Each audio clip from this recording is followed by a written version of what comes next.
विश्व हैरान। एर्दोगान ने किया घोषणा। तुर्की और अफ्रीका के रिश्ते नई ऊंचाई पर। तुर्की अपने भौगोलिक स्थान से मिलने वाले अवसरों का उपयोग करने के लिए अत्यंत उत्सुक है। यही कारण है कि एर्दोगान की सरकार के तहत यह देश अपने आप में संवादकर्ता की भूमिका निभाने का उम्मीदवार बन गया है। यह बहुत ही सूक्ष्म और सोची समझी रणनीति है, जो उस संतुलन को हिला रही है जिसे पश्चिम कभी स्थायी मानता था। क्योंकि जो अभी घटित हो रहा है वह आने वाले कल की दुनिया में यह तय कर सकता है कि कलम किसके हाथ में होगी। पर असल में हो क्या रहा है, आइए समझते हैं। यह सब चुपचाप शुरू हुआ, बिना धमाके, बिना किसी बड़े समाचार के, बस एक ऐसे व्यक्ति की स्थिर आवाज से जो समय की कीमत को दूसरों से बेहतर समझता था। 17 अक्टूबर 2025 को इस्तांबुल के जगमगाते कांग्रेस हॉल में राष्ट्रपति रेसेप तैयप एर्दोगान मंच पर आए और एक ऐसी पंक्ति कही जो जितनी कोमल थी उतनी ही गहरी भी। हमने अपने संबंधों को हाथों में हाथ डालकर, कंधे से कंधा मिलाकर और सबसे महत्वपूर्ण, दिल से दिल मिलाकर ऐसे स्तर तक पहुंचा दिया है जिसकी कल्पना भी नहीं की जा सकती थी। साधारण कानों के लिए यह सामान्य कूटनीति लगी होगी, पर शक्ति का अध्ययन करने वालों के लिए यह एक रणनीतिक घोषणा थी कि अब तुर्की और अफ्रीका केवल व्यापारिक साझेदार नहीं, बल्कि एक साझा दृष्टिकोण के भागीदार बन चुके हैं। पश्चिम ने शायद ध्यान नहीं दिया, या शायद दिया ही नहीं। दशकों से अफ्रीका को एक परियोजना की तरह देखा गया, जिसे प्रबंधित किया जा सकता है, पर भरोसा नहीं किया जा सकता। जब वॉशिंगटन प्रतिबंधों पर बहस कर रहा था और पेरिस अपने उपनिवेशी प्रभाव के अंतिम धागों से चिपका हुआ था, तब तुर्की ऐसे काम कर रहा था जिन्हें नकारा नहीं जा सकता। हवाई अड्डे, रेल मार्ग, कारखाने और सबसे महत्वपूर्ण, भरोसा। यही इस पल को अलग बनाता है। यह दान नहीं, बराबरी का प्रस्ताव था। एर्दोगान ने अपनी आवाज ऊंची नहीं की, क्योंकि परिणाम खुद बोल रहे थे। तुर्की और अफ्रीका के बीच व्यापार 5.4 अरब डॉलर से बढ़कर लगभग 40 अरब डॉलर तक पहुंच गया है। तुर्की के ठेकेदार 2000 से अधिक परियोजनाएं पूरी कर चुके हैं, जिनकी कुल कीमत 97 अरब डॉलर है। 15 अरब डॉलर से अधिक के निवेशों ने 1 लाख अफ्रीकी लोगों को रोजगार दिया है। यह सब न तो कर्ज से हुआ, न भाषणों से, बल्कि साझेदारी से। एक ऐसी सोच से जो मानती है कि अफ्रीका की सफलता कोई उपकार नहीं, बल्कि साझा लाभ है। इन आंकड़ों के पीछे एक गहरी सच्चाई है। तुर्की वह पहला देश बन गया जिसने अफ्रीका में बिना शोषण के प्रभाव हासिल किया। पर ऐसा कोई गठबंधन रातों रात नहीं बनता। हर बड़ा गठबंधन एक धीमी फुसफुसाहट से शुरू होता है, जिसे शुरू में कोई नहीं सुनता।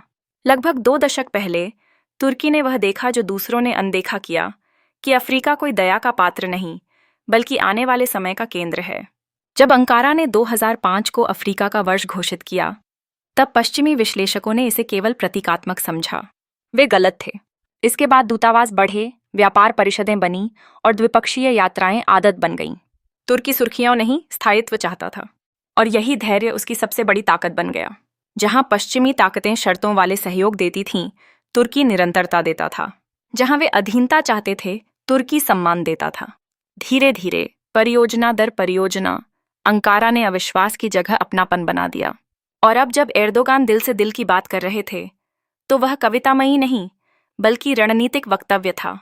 20 वर्षों की उस मेहनत का परिणाम, जो अहंकार की वैश्विक दृष्टि के नीचे चुपचाप पनप रही थी। सच्चाई यह है कि तुर्की ने अफ्रीका में केवल प्रवेश नहीं किया, उसने सुना। उसने अफ्रीका को संसाधनों का गड्ढा नहीं, बल्कि एक ऐसा साथी माना जो अपनी नियति खुद तय कर सकता है। और यही बात पुराने साम्राज्यों को सबसे ज्यादा अस्थिर कर रही है, क्योंकि उपनिवेशवादी शक्तियां कभी यह कल्पना नहीं कर सकीं कि एक दिन अफ्रीका उनकी स्वीकृति का मोहताज नहीं रहेगा। हर आंदोलन की तरह इस परिवर्तन की भी एक शुरुआत थी। वह क्षण जब तुर्की ने अफ्रीका को पहचाना और इतिहास में अपनी नई जगह तय की। वर्ष था 2005। तुर्की तब भी यूरोप और मध्य पूर्व के बीच अपनी पहचान खोज रहा था। तब उसने एक घोषणा की, अफ्रीका का वर्ष, जो सुनने में प्रतीकात्मक लगी, पर एर्दोगान उसके जरिए 20 वर्षों की एक योजना की नींव रख रहे थे, जो धीरे धीरे दुनिया का केंद्र बदल देगी। उस समय पश्चिम का ध्यान बटा हुआ था।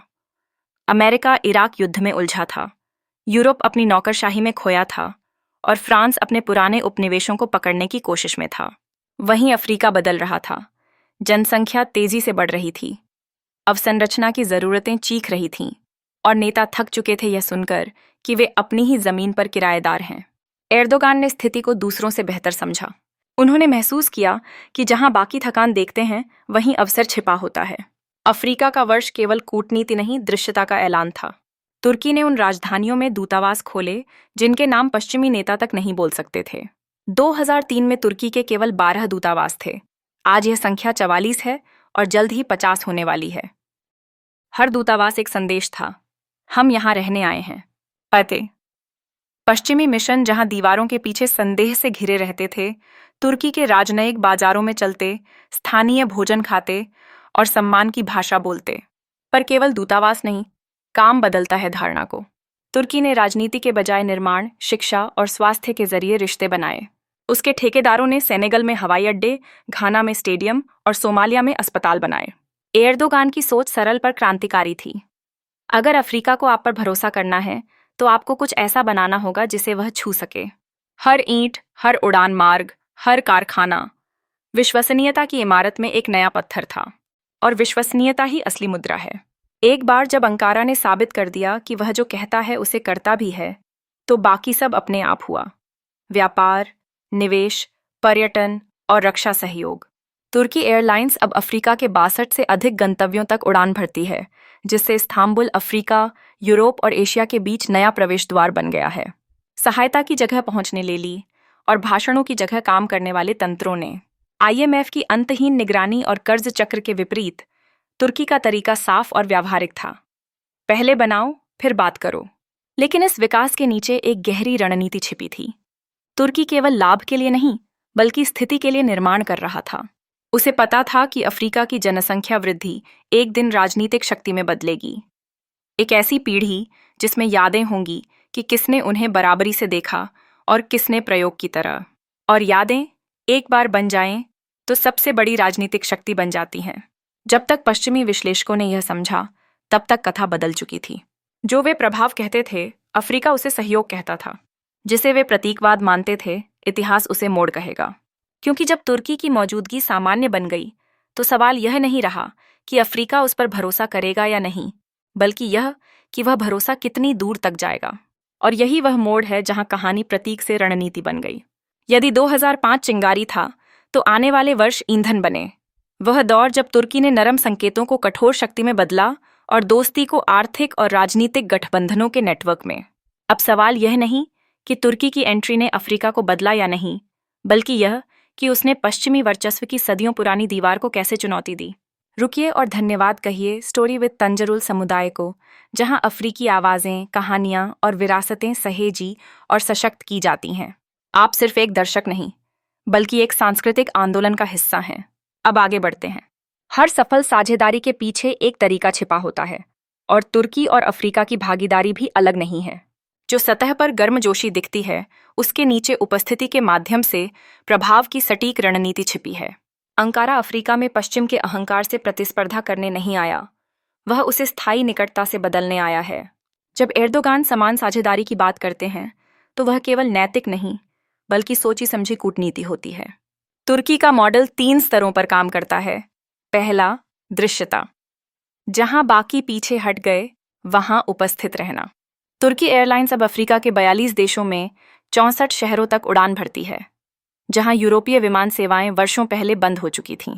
हर उड़ान सिर्फ परिवहन नहीं, एक संदेश है।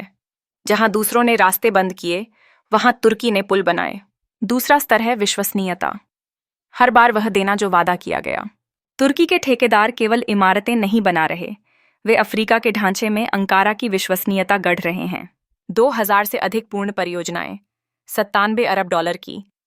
ये केवल आंकड़े नहीं, बल्कि एक स्थिर लय का प्रमाण है। तुर्की कहता है और फिर करता है।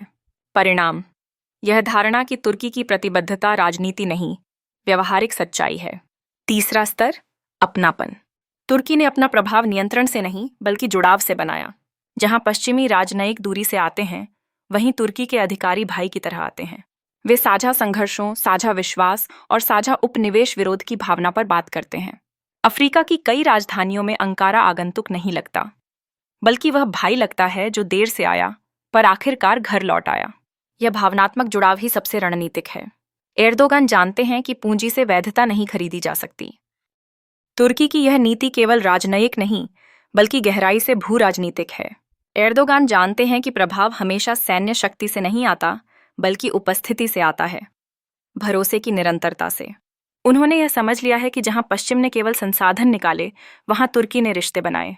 जहां दूसरे देशों ने अफ्रीका को निर्देश दिए, वहां तुर्की ने अफ्रीका से संवाद किया। यह फर्क छोटा दिखता है, पर इतिहास में यही दिशा बदल देता है। तुर्की ने अफ्रीका में जो मॉडल बनाया है, वह किसी उपनिवेशी ढांचे की नकल नहीं है।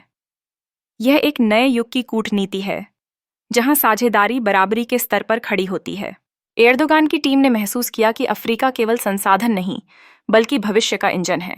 विश्व की जनसंख्या वृद्धि का सबसे बड़ा हिस्सा अब अफ्रीका में है, और आने वाले दशकों में वहीं से नई आवाजें, नई अर्थव्यवस्थाएं और नई पहचानें उठेंगी।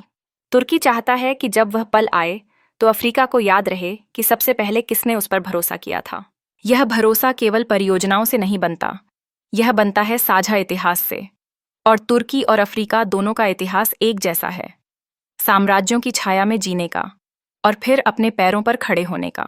यही साझा पीड़ा अब साझा ताकत में बदल रही है।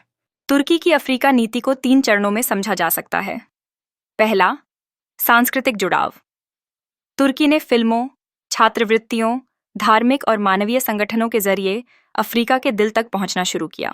हजारों अफ्रीकी छात्र तुर्की विश्वविद्यालयों में पढ़ाई कर रहे हैं। जब वे अपने देश लौटते हैं तो तुर्की उनके अनुभव का हिस्सा बन चुका होता है।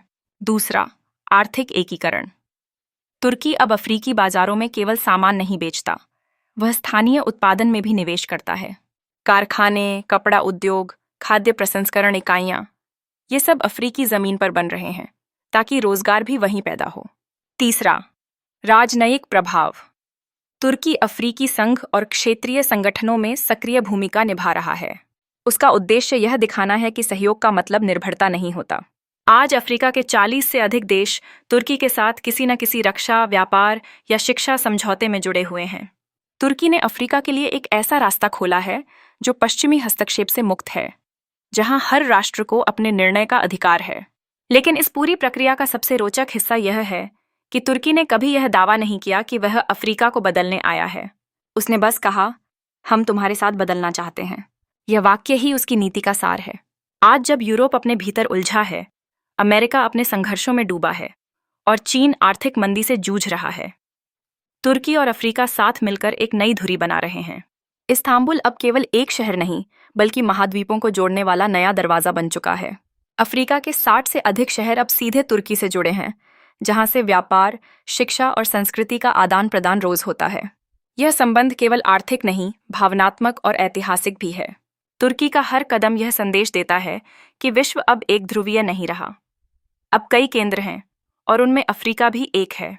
जब इतिहास लिखा जाएगा तो 2005 से लेकर 2025 तक का यह 20 वर्षों का सफर एक नए युग की शुरुआत कहलाएगा, जहां एक देश ने बिना युद्ध, बिना उपनिवेश और बिना दबाव के पूरे महाद्वीप में अपना सम्मान अर्जित किया। और यही कारण है कि आज विश्व स्तब्ध है, क्योंकि जो कभी पश्चिम का पिछवाड़ा कहा जाता था, वह अब तुर्की और अफ्रीका की साझी मेज बन चुका है। यह कहानी केवल भू राजनीति की नहीं, यह सम्मान, दृष्टि और स्थिरता की कहानी है। यह कहानी है स्टोरी विथ तांजरुल की, जहां सच्चाई को आवाज मिलती है और अफ्रीका के नए युग की धड़कन सुनी जाती है।